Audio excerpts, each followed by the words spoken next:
From the Black Swan Media Studios, deep inside a secret underground bunker, we're speaking to freedom-loving patriots from all around the country and the world.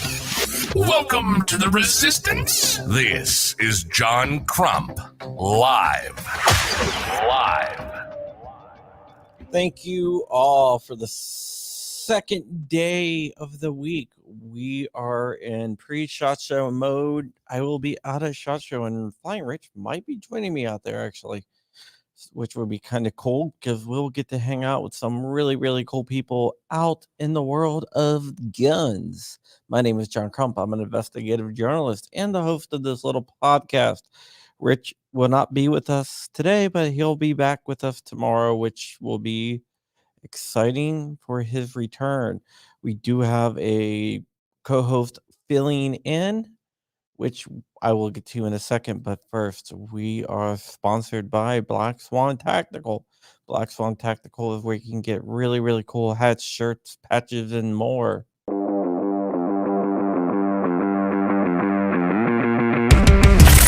Black Swan Tactical, your number one source for 2A streetwear. With shirts, mugs, hats, patches, flags, and more. There's always something to help you rep the 2A community. All proceeds go back into our projects. Viewers and listeners can take an additional 10% off with code CRUMPY. Unapologetically pro-gun, pro-liberty, and pro-freedom gear for the front lines of the culture war.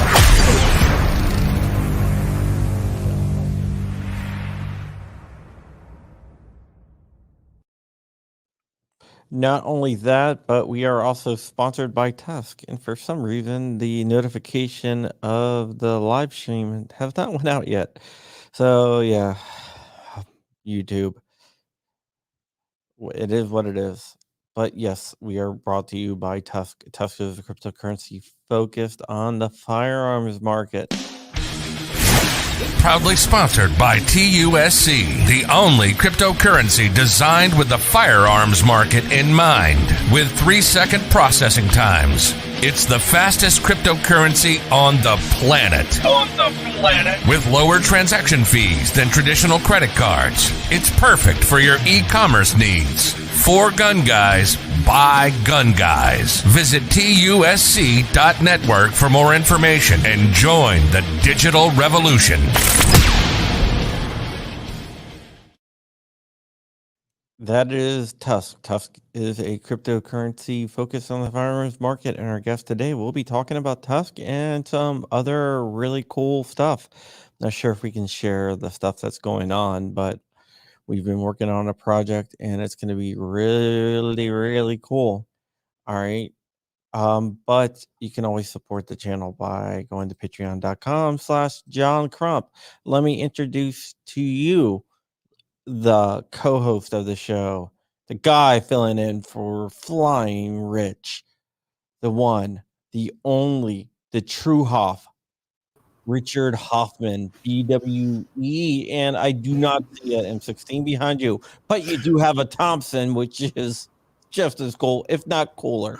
And also, you have, what the hell is that? Holy crap! It's World War II Day, I decided. Jesus Christ.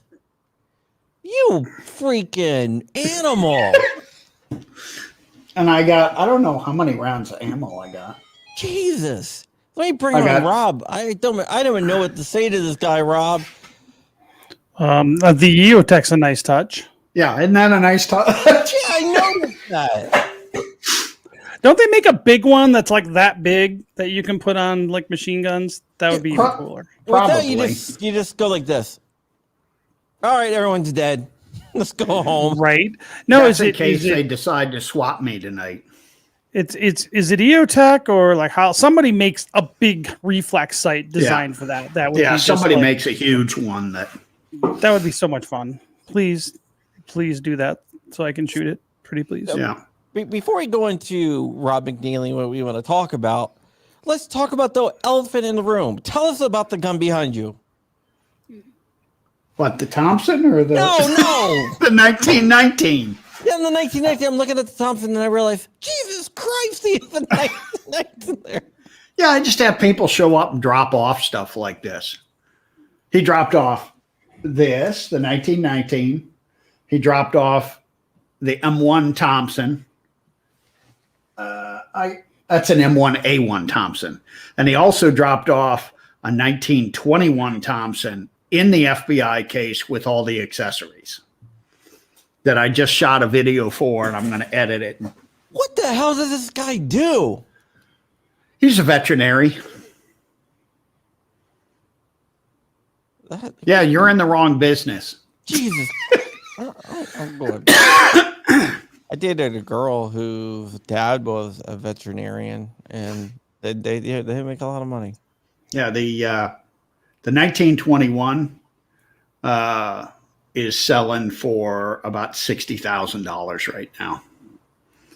So he just dropped off I'm like, dude, I just want you to show up with it. We'll film a video and you can take it home with you. I don't want it here. He said, oh no, keep it for a few days. I got the wrong type of friends, man. And I said, well, I'm sure as hell not going to shoot it. I'm afraid to shoot it. A couple of those parts, I break them, I'm screwed. That's $20,000. Now, is the 1919 transferable? This one, yes. Okay. All his stuff is transferable. Tell him I will let him. I'll give him 10 years of sponsorship for the 1919. I think he's retiring in 5 years. So he said. I will give him 5 years of sponsorship for the 1919. All right, let's get to Rob. Oh, hold on. No, the machine gun's good. Like we can talk machine guns. That's fun. Before we get to Rob, I have to do something. Sorry, Rob. It's just going to take an extra second. Commander Brown, Detroit Urban Survival Training. Congratulations to Joe and his wife on triplets. That's amazing. That's going to be a lot of amazing. You guys are going to work together because it's going to be a lot. Wow. So as far as what John let me know, and that is that you're in a furry club. So here's the thing about a furry club. I'm not sure what a furry club is. I think you meant Fury Club. When you have triplets, that will be enough Fury. You will not be any extra clubs for Fury. We're going to have to cut that out. That intelligent option will increase survivability and success. And a happy triplets and marriage situation. No Fury or furry. No clubbing. Just stay home. You're okay. awful. No, okay, that was it. Sorry, Joe. I forgot I told you I wouldn't do it anymore. But that's Joe from Shooting Gallery New England. Check out his channel, Shooting Gallery New England, on YouTube. Yeah, you better give him a plug after playing that thing again. After you told him you wouldn't. Oh, sorry. All right. For Rob is the co-founder of TUSC, also Krappy Art, who's doing some NFT stuff and everything else. And I have a lot of questions for you about the NFT space right now. Me too. I have lots of questions too. Okay. You probably have the same questions. Wouldn't surprise me. Yeah, like Bored Apes, for example, and CryptoPunks are down like a lot. So a lot of the NFTs are going down in value. It's turning to like a bear market. Do you think that is going to turn around, or is it something we have to look at? Was there a bubble? Was the NFT market overinflated? Let me get your opinion on it. Well, I haven't really looked as Bored Apes and our punks gone down a lot because I thought a bunch of them have actually just sold at record prices. Yeah, but now they've all like in the last like couple days. Oh well, I say I don't judge things over the course of a couple days. Let's give it a couple weeks. Crypto does this on a regular basis. So, one, I don't look at blips and take them. I don't get stressed out about blips because that's just the way crypto is. Right. So let's start there. Like, but I would say NFT is a very broad category that encompasses a lot of technology. And what you're talking about is NFT art, or NFT specifically art, yeah. PFP art, or let's just say profile picture art, is, I think, overplayed. And I think that market is saturated. I think there's still untapped huge markets in fine art as NFTs, like photography. And then I think that the ability for NFTs to be used in the fractionalization of tokenization of assets, that's the future, and that's the power of the technology. So I think you're going to see, just like with everything else in crypto, as this new technology kind of rolls out, you're going to see constant hype bubbles kind of going and deflating, and then it's another one. And what's happening is you're just seeing all sorts of people playing around and experimenting with these new technologies, and they're trying to figure out where the edges are. And so now everybody's talking about, NFTs, and now everybody's doing a metaverse now. So now metaverses are going to be the big deal for the next 6 months, and then there'll be something else after that. Right. So that's just the way this is. And through every one of these kind of explorations into a new piece or new angle of these technologies, you're going to see a lot of hype, but you're going to see a lot of really good projects come out of it. And you're going to see a lot of crap, and you're going to see a lot of scams too. And you're going to see a lot of projects that don't make it. And so this is just the way new technology kind of floats to the mainstream. It'll be very interesting where these technologies are in 5 years, 3 years. And so that's where I'm focused on, and where things are down the road. And so I'm just, right now, it's a hell of a ride, honestly. Okay, somebody wants to know how NFTs work. Can you just give the 5,000 foot video really quick? I know we've done that a few times, but just sure. Just think of you can basically an NFT can be a way to prove ownership, and specifically of digital items right now. So you can literally attach a digital item, and the only way that digital item can be moved is if you hold the keys to the non-fungible token that is attached to it. So let's just start with it. It's provable, verifiable, straight, very, very secure digital ownership and authentication and chain of custody. So those are lots of big words, but what that means is you can create, for instance, a musician could launch a non-fungible token and attach a media file to it, like an MP3 of a new song they want to release. And then every time that song, they can sell that NFT, and every time someone buys that NFT, they get a perpetual royalty from it. That's one of the uses or use cases of this technology. And so why is that important, right? Who cares? But think of it this way. One of the biggest beefs of people, like in the music industry, is the fact that they don't always get royalties very well, or between, with things like Spotify and some of these streaming apps, they get almost no royalty. Whereas now artists can go directly, whether it's a musician or a photographer or a painter or a graphic designer, can go directly to people, sell their NFTs, and guarantee that they're getting proper royalties for that sale. And that's the new part of this. That's what the new technology is. And then marketplaces are being built where people can, buy, sell, and trade those. And so OpenSea, which is this is one of probably a dozen marketplaces out there now. OpenSea is the biggest, and they're doing billions of dollars a month in transactions of these NFTs for both art and music. So if you think about that, this is not a fad, right? This is a big new thing that's going to revolutionize a whole lot of different industries when it comes to entertainment and art and things of that nature. So, and that's just one piece of this. Like, it's a lot bigger than that, because, you and I have talked repeatedly about the fractionalizing and converting of physical things over to NFTs.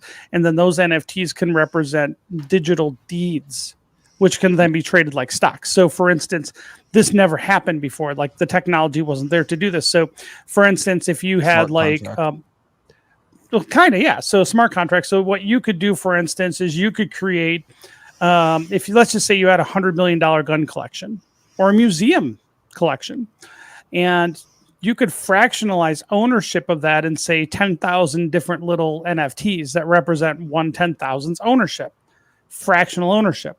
Now those deeds can be sold off on marketplaces, and that value can be traded like stocks, and people can invest in them like stocks.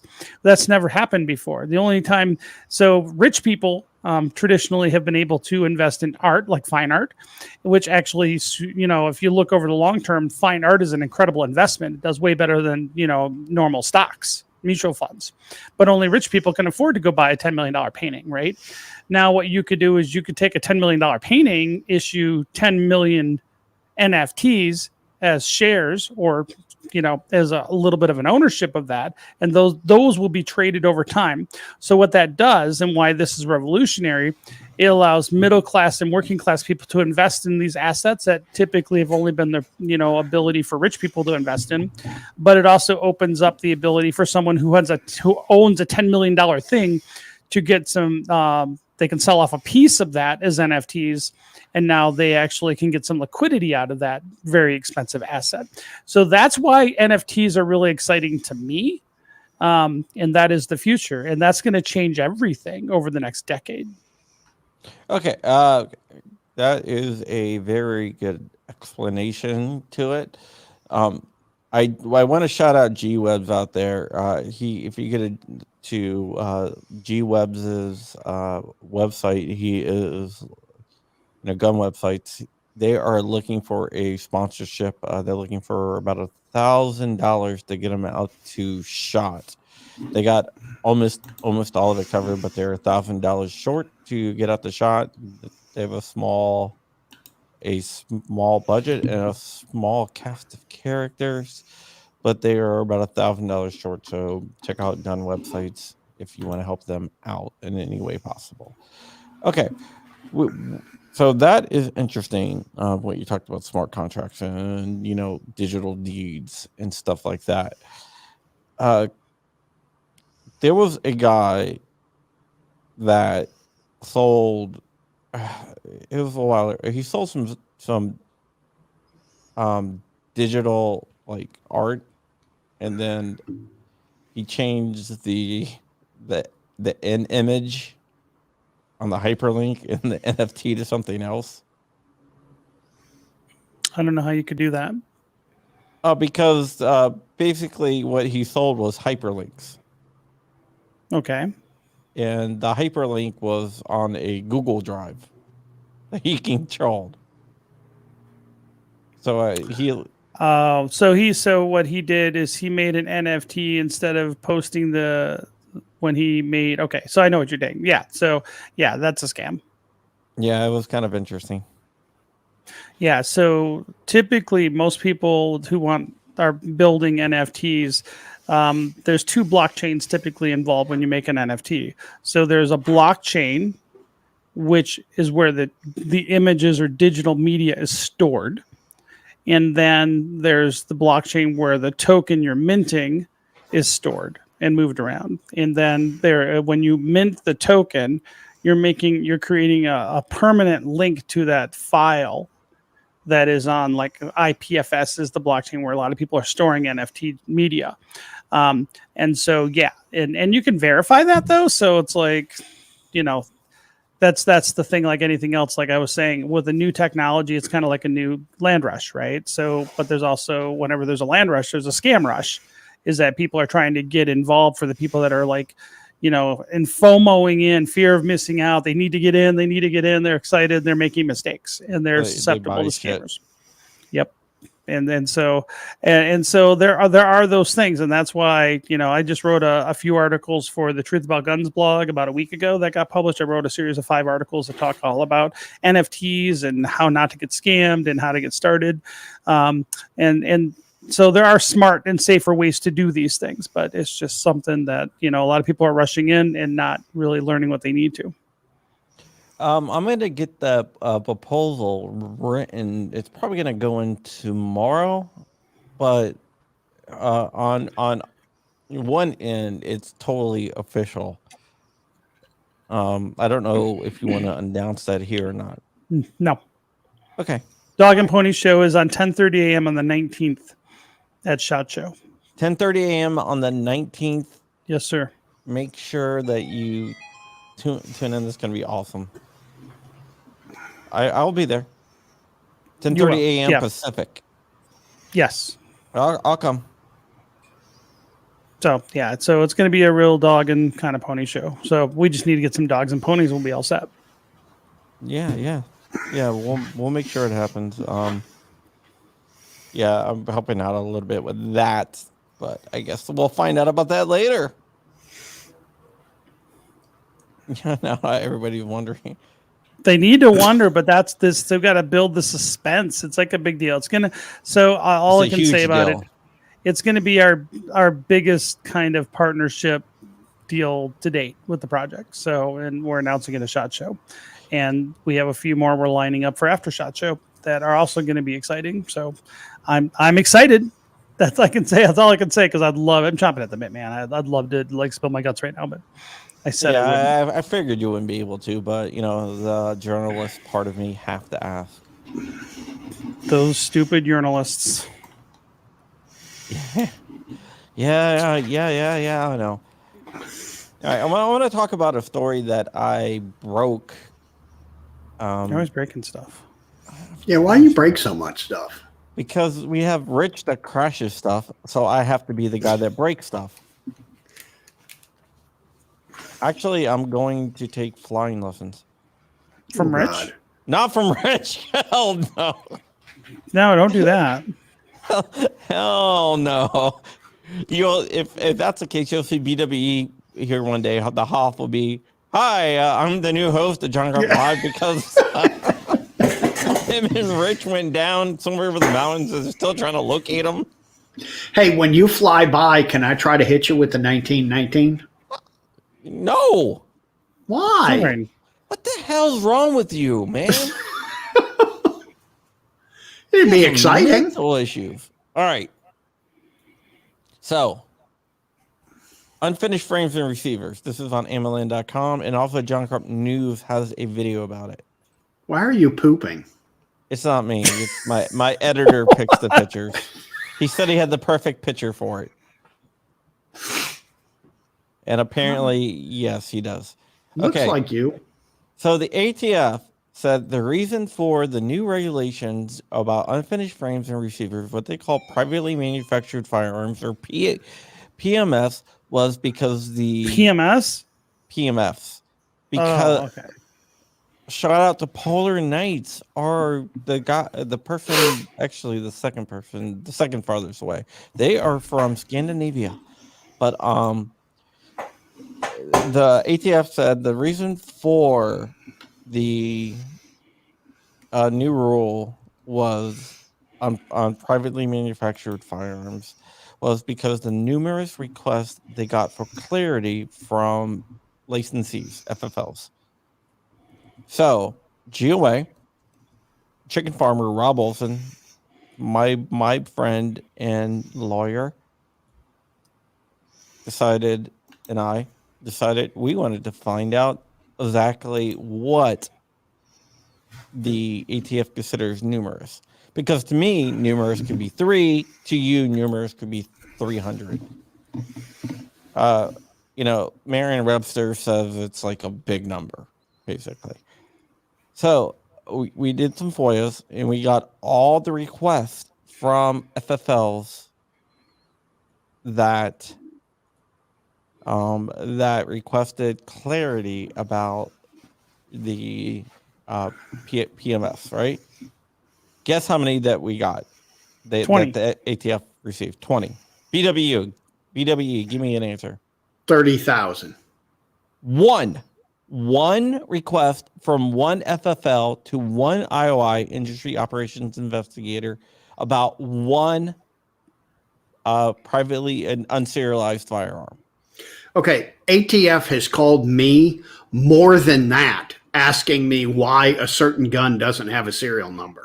So they are calling you numerous times, you would say.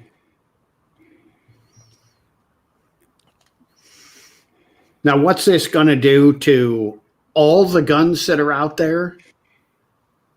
Nothing. that never had serial numbers. Nothing. Like the first 2 years they made the Mossberg 500. They had no serial numbers. Yeah, look at this. Polar Knights. You're famous in Europe. In Northern Europe. The Viking world. The land of Vikings. Yeah, but it's crazy, right? That they say jerk offs. So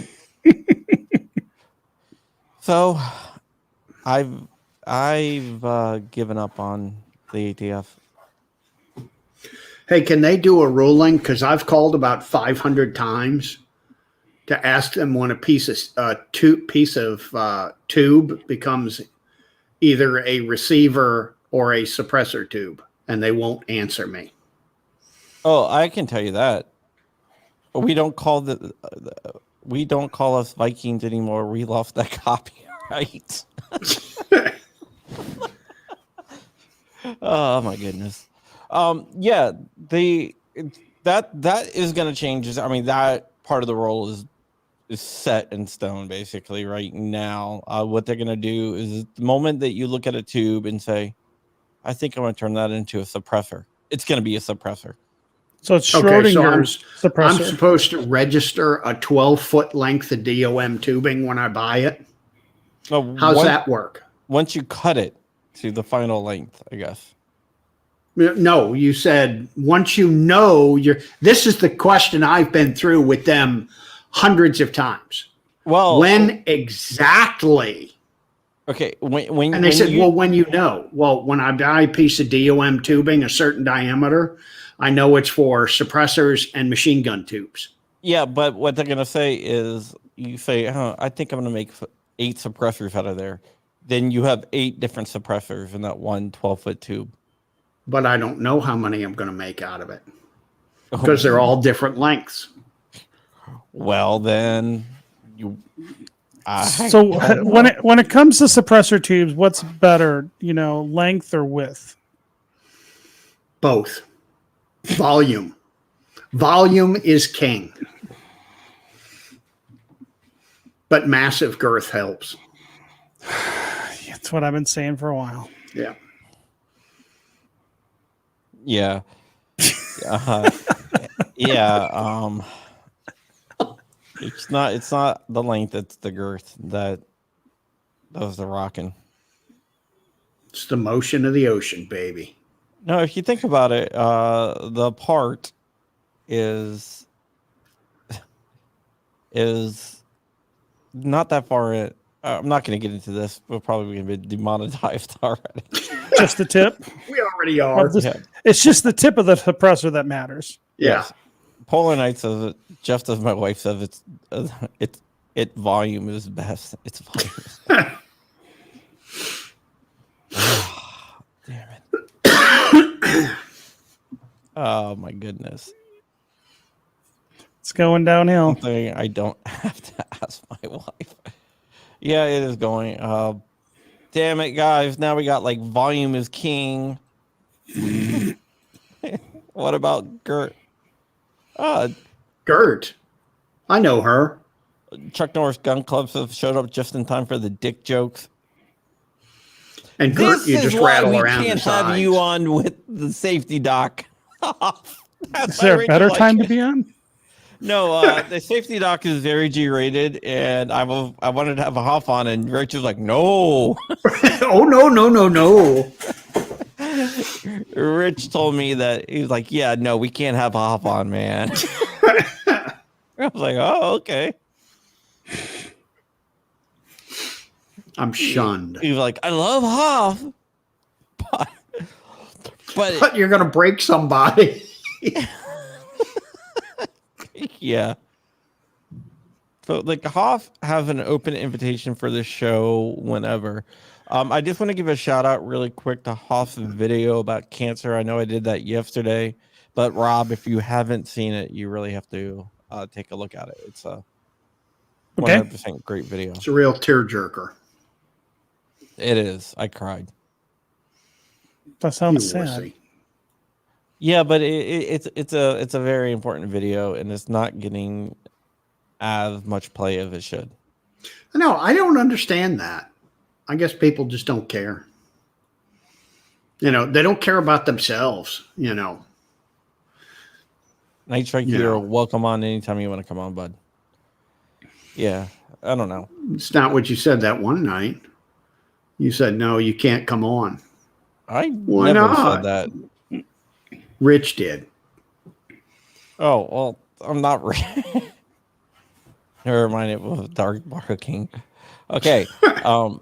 Yeah. So we have exciting announcement with TUSC, and I want to let you know, Rob, TUSC is the only cryptocurrency that I will let sponsor the show. Aw. I've had other offers from other cryptocurrencies and that are up and coming cryptocurrencies, I guess you can say. Well, new cryptocurrencies and NFTs, but I will not take them on. You don't want to. They're scams. Why? Just because they're named Jim Bob's Fake a Coin? Yeah, well, they'll send you some Ethereum. They'll send you like they're like, oh, we'll send you 1 ETH if you promote us. I'm like, yeah, no, I'm not gonna get my. Yeah, you know what's really funny? Because people are hitting me up almost daily wanting me to promote their crypto project through my Twitter account, and I'm just like,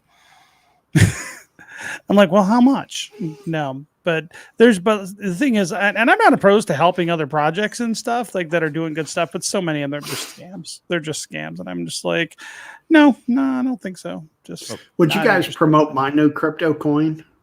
What's it called? BWE coin. You just send me money and I put it in my pocket. Yeah, absolutely. It ain't worth shit, but it saves the step of having the rug pulled out from under you. Right. Just start off going, where's Scamster coin? It's like there was a Scamster coin.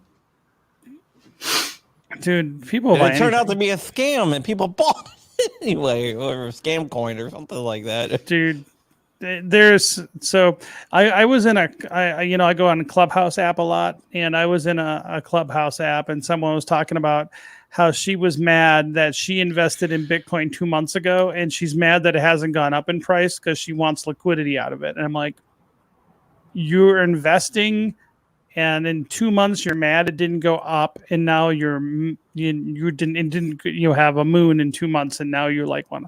I'm like, this is and the funny thing is, I'm like, this is the reason the SEC was created in the first place, is so people don't do dumb shit like that when it comes to buying things and investing. And it's like, it's crazy.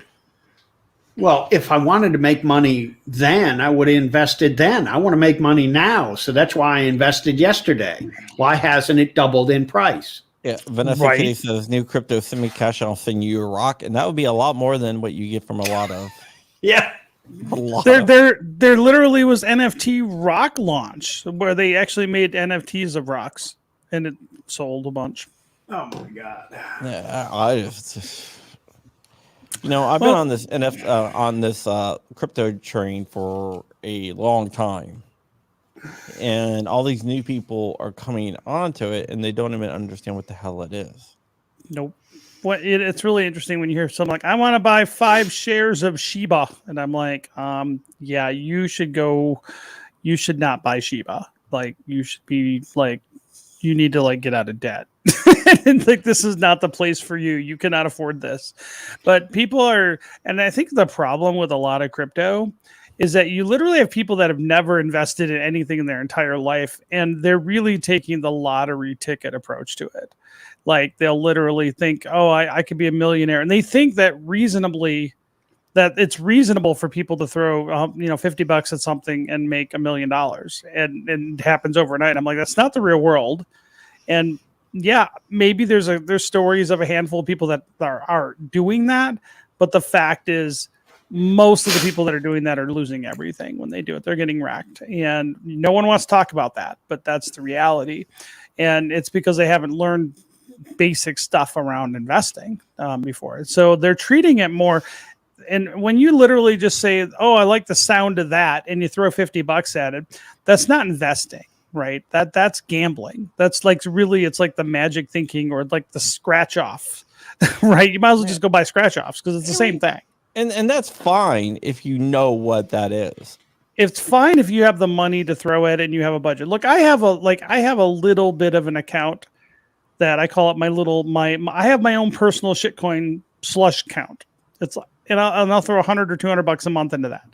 And that's where if I see something stupid that is just dumb and I view it as literally a scratch off ticket, and I'll throw a couple bucks in something.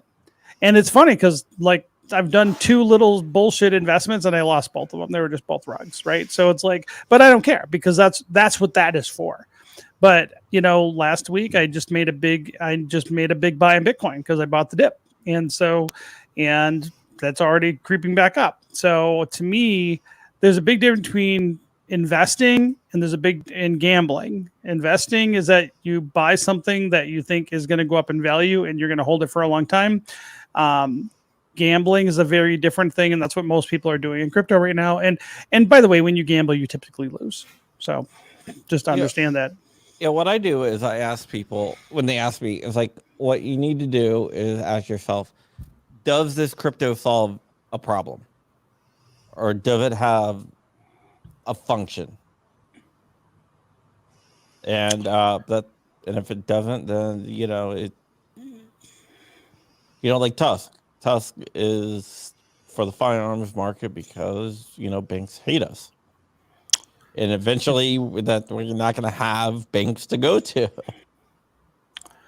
Yeah, and ultimately, I mean, we're almost 4 years old now. Actually, we just turned 4, technically, on New Year's Day. So we're not a rug pull. We're a docs team. You can look.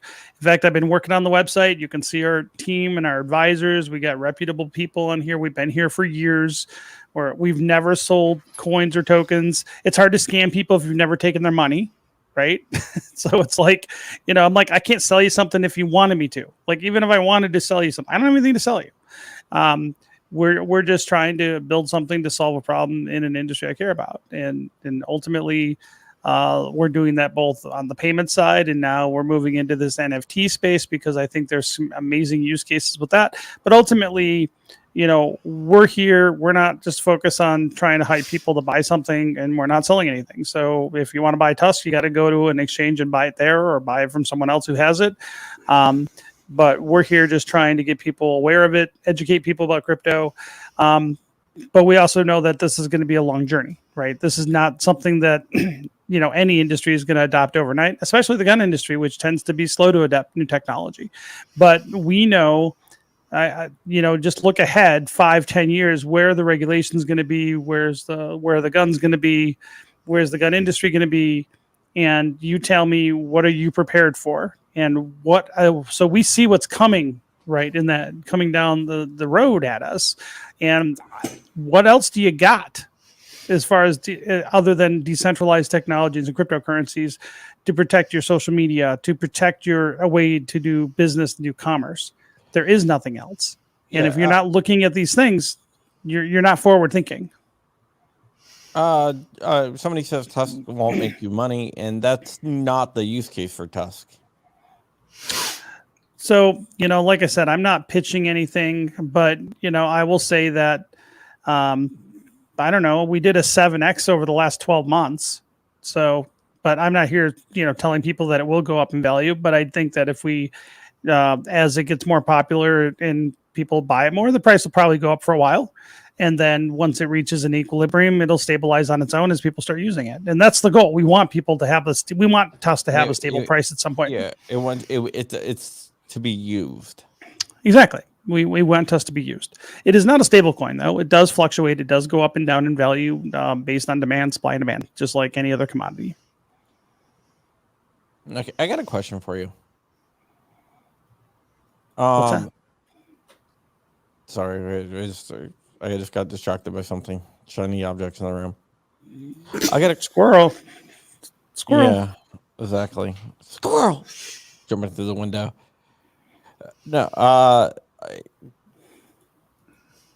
I'd be Night Strike says I'd be happy if TUSC got to $1 USD. I would be freaking.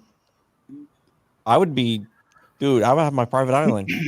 So we'd have a market cap about $50 billion at that point, give or take. So yeah, I mean, who wouldn't want it there, right?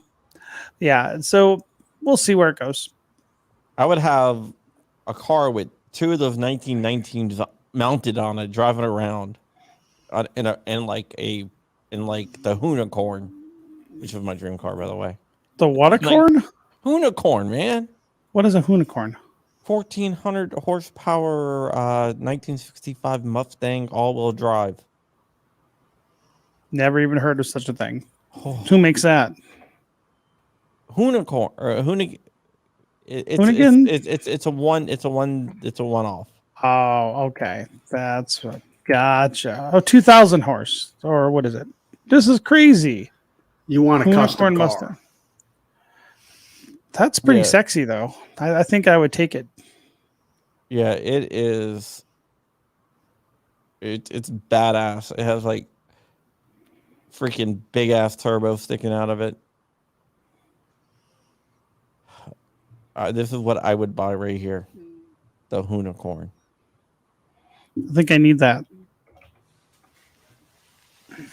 Ew. Thing is, they screwed up a perfectly good Mustang. Are you effing kidding me? That's a Unicorn. My God. Do not sleep on the Unicorn. All you need is some fuzzy dice hanging from the mirrors and some 20s on it, and you're good to go.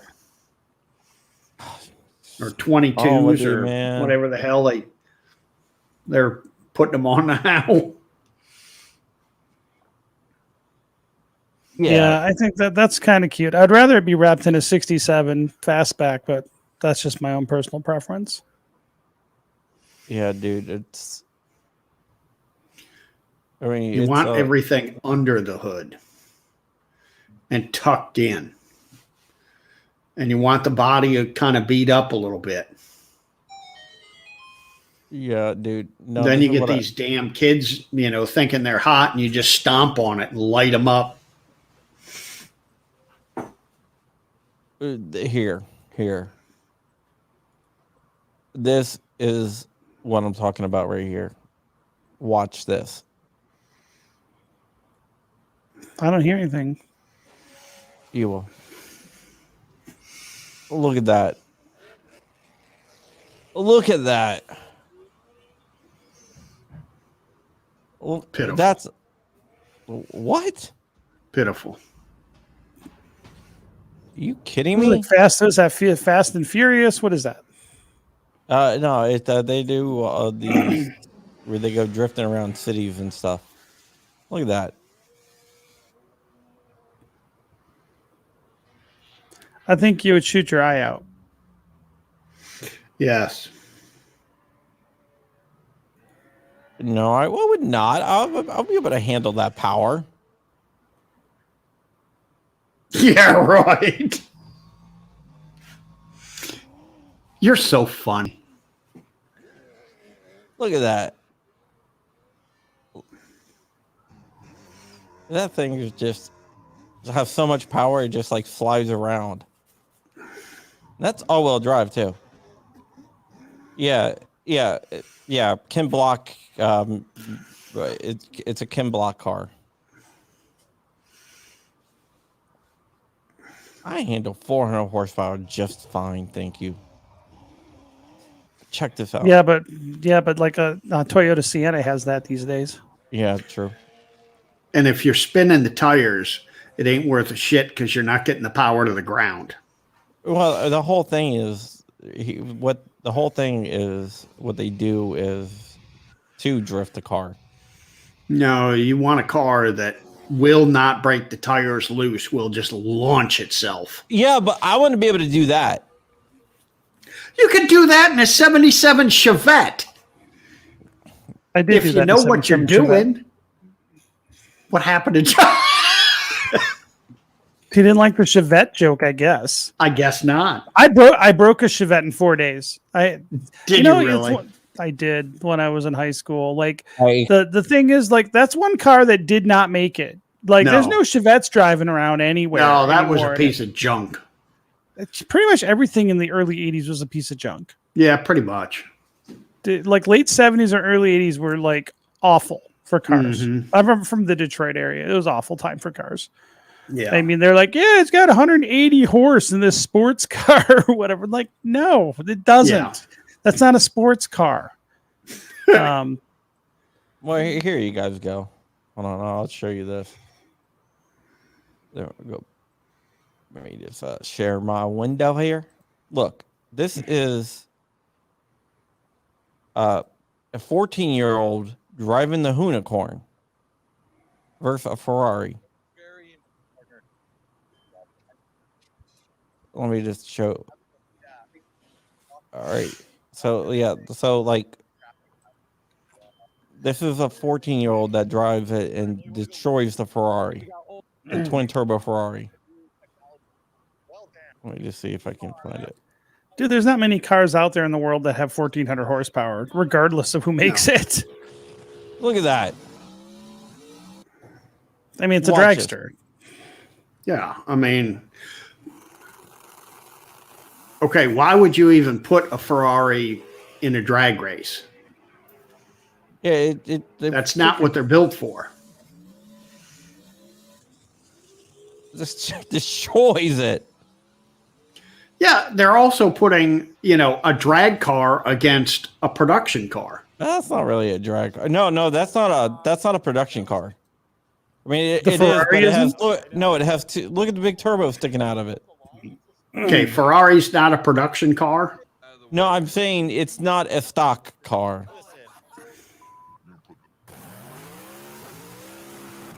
So they gave the Ferrari a rolling start, like a 40-mile-an-hour rolling start, and watch them chase it down.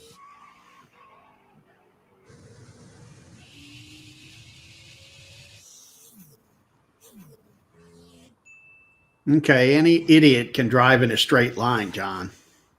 Did you see the other thing I showed you right before? First you say, "Oh, it's not. It can't race." Now you're going back to, "Oh, it's in a straight line." Well, he's driving in a straight line. That's not what Ferraris were built for. Yeah. Ferrari's never been a superpower car. Yeah, they're for handling. I just want the unicorn really, really bad. And if Then TUSC buy got one. to $1, I would go and like throw down a shitload of money on Kim Block's desk and say, I want it. And then I would make it my daily driver. Yeah, and it'll last about half an hour. Why do you say that? I just don't see that as being a daily driver, reliable kind of car. No, you'd blow the motor. It seems like a car like that, you have to like replace the motor every couple months or something. I would guess. Hoff is a hater of Zachary Black Scotty. No, I just know cars. It just looks like a fun car, but you're trying to do what? You got like three, when you're trying to, I mean, how many horsepower are they getting out of that? I mean, what's the block size on that? That one of those like 500 whatever cubic inch jobbies? Yeah. Hoff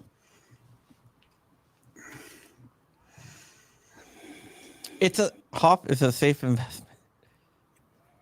I think maybe I can buy it by using a TUSC NFT.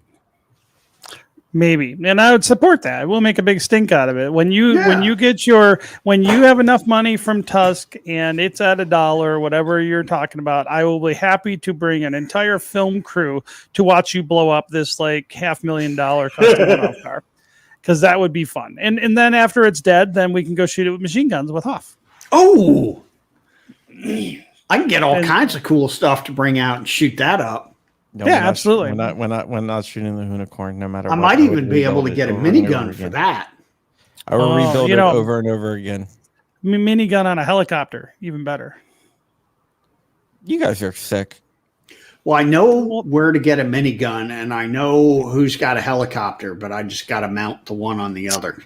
I got all right. So like a minigun would be one of those things that like if I had FU money at some point from TUSC or from any other source, is there any transferable miniguns out there? Yes, there's I think there's 3. And what would that be worth? $1 million?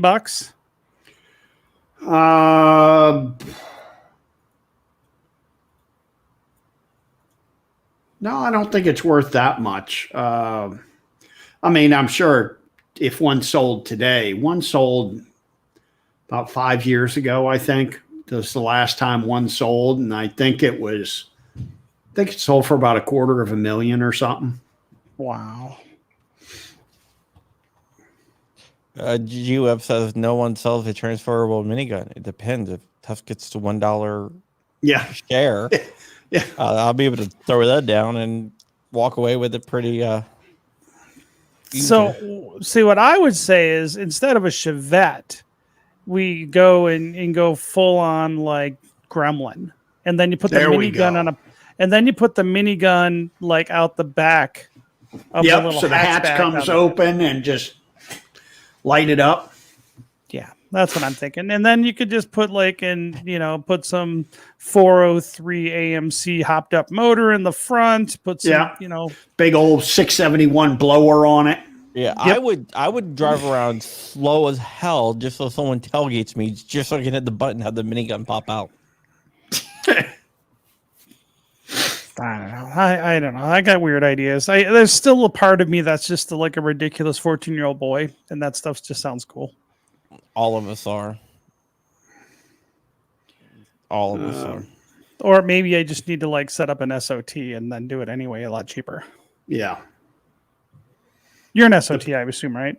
Yeah, I'm an SOT. He has a freaking 1919 machine gun behind him. Yeah, but those are transferable.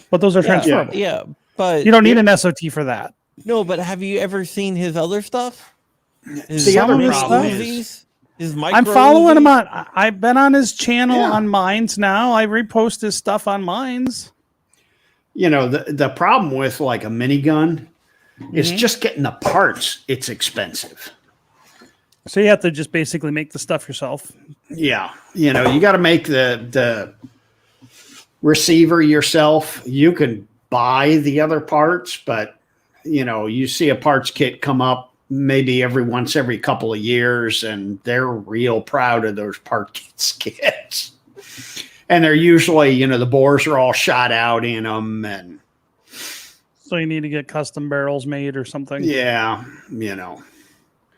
And the worst part is Dylan's making them. Man, if I was Dylan, I'd be selling parts kits like there was no tomorrow. Well, but I'm sure the government would probably get pissy about it. Can't you just do that? Can't you just make something you can put a battery operated drill into, and you know, like a Milwaukee drill, and they have that. Yeah, years ago, when I started BWE, I was working on and trying to sell 22 caliber Gatling guns. And I did SHOT Show one year, and I wound up in the booth next to ATF. Right. And the head of tech branch, I could not get him out of my damn booth. Every time I turned around, he was sitting there monkeying with it. It's like, would you get the hell out of here? And he's like, have you put a cordless drill on it yet? And I'm like, that was before I had my SOT. And I'm like, that would be illegal. And he's like, yeah, but have you done it yet? And I'm like, no. And he's like, you need to bring it up to tech branch and we'll put a cordless drill on it. That'd be a lot of fun. And I'm like, what do you want me to go to prison? He's like, no, we're ATF. We can do that. Oh, was that probably not wrong, but you know, was that Rick back in the day? No, that was I think it was right before Rick took I think it was the guy before Rick that took when Rick took it over from him. Yeah, Rick wasn't anti-gun at all. Oh no, Rick was a ball. Yeah, Rick kept coming over to the booth too. It's like, Rick, go away. Yeah, Rick was stay over in your own space. Yeah, Rick was the reason why like bump stocks weren't considered machine guns. Yep. Because he refused. He's like, no, it's not a machine gun. What are you talking about? Well, Rick, he caused a lot of waves because he pushed back on a lot of stuff that they wanted to do. They're like, "Oh, we want that." He's like, "No." yeah, there's very few people that I would say flat out they know more about guns than I do, and Rick is one of the few. Yeah, he knows a lot about guns. He actually he lives not too knows. far away from me. Oh, really? Yeah, I thought he moved. I thought he moved down to the Carolinas or something. Maybe he did. I know he used to live. He was in Virginia, but I think he moved down south further. Oh, he might have. He used to be like not too far away from me. Yeah.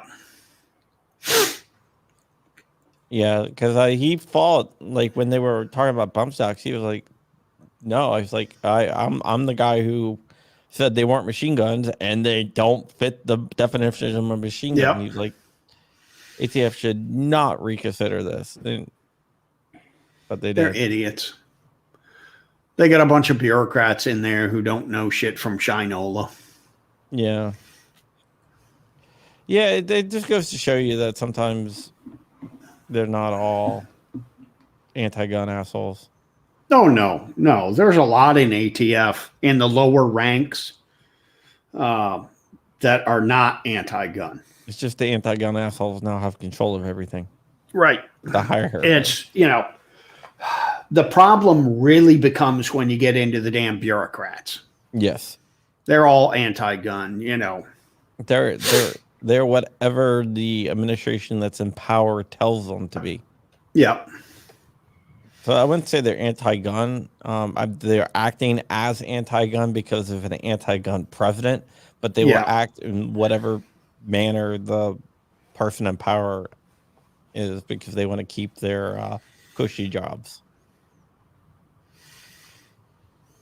And that's why I piss them off a lot. Yep. Because you're a mean, nasty person. Oh, I'm very mean. I'm going to go find them at SHOT Show. You want to go with me, Rob? Yeah. Talk to Go ATF. poop in their booth. I don't poop in people's booths. I don't do that. Just go into the corner and... What the hell are you doing back there? Nothing? I mean, I virtually shit on them a few times. Just go like, hey, just a few times? A lot. A few times this week. Yeah. Well, I guess we're not going to get swatted today. I guess I can put this away. Dude, that would be awesome. What, to get swatted? No, not me, you. So I can be able to, I'll be like this. Oh, Hoffman's getting swatted. Throw the belt in it and just open up. We got a viral video.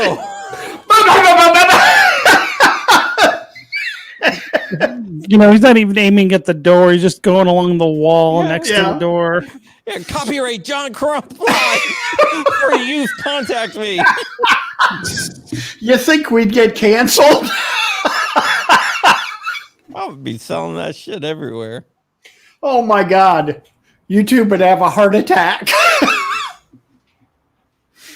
Their monitor people their heads would explode. For interviews, contact info@Krappy.com. I'll give you a price. Well, you just gotta put proper banners in the background on the wall, and from all the different angles. So every time the angle change, you gotta have a couple cameras up, a couple GoPros in the corners, and every one of them is sitting on a banner. Yeah. So that from every angle that you're shooting at the stack. Yeah. The only problem is none of this ammo has tracers in it. I got to get some tracers. Make it more spectacular. Did you put the EO attack on that, or did it come like that? No, that's the customer did it. Cheers. This is what I would do if that happened. Yeah. That actually looks like a fairly. Is that a bigger than normal EO attack? What is that? Is that a 512, 552? What is I don't even know. Well, we should come on. Give us the. I think it's a 512.